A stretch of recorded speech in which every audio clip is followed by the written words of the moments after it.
कितीही महागडे मासे खा, पण कर्ली मासा खायची मजा ना काही वेगळीच असते. सगळ्यांच्या खिशाला परवडणारा हा कर्ली मासा चवीला अप्रतिम लागतो.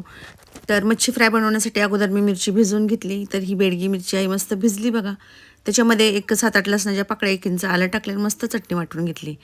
वाटून घेतलेली चटणी कर्ली माशांच्या तुकड्यांवरती टाकायची. नंतर हळद तसंच चवीनुसार मीठ टाकायचे. आता हा सगळा मसाला ना व्यवस्थित मच्छीला लावून घ्यायचा. तुमच्याकडे जर वेळ असेल ना तर मच्छीला एक अर्धा तास किंवा 1 तास मॅरिनेट करून ठेवून द्या. अजून या मच्छीची चव खूप भारी लागते. तर याच्यामध्ये मी ना 2 ते 3 टेबलस्पून आगोळ टाकलं म्हणजेच कोकमचा रस टाकला आणि तो देखील व्यवस्थित मिक्स करून घेतला.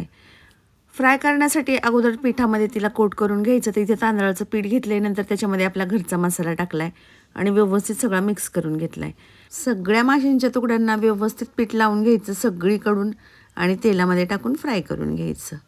तर मीडियम टू लो फ्लेमवरती मासे फ्राय करून घेतले ना तर मस्त दोन्ही साईडने फ्राय होतात. आतल्या बाजूने मस्त सॉफ्ट आणि वरच्या बाजूने छान कुरकुरीत असे मासे पण फ्राय करून घेतलेले आहेत. त्याच्यावरती थोडीशी कोथिंबीर टाकायची. थोडेसे काटे जास्त असतात पण चवीला अप्रतिम लागते. ते तोडल्यानंतर पण किती भारी दिसते मच्छी.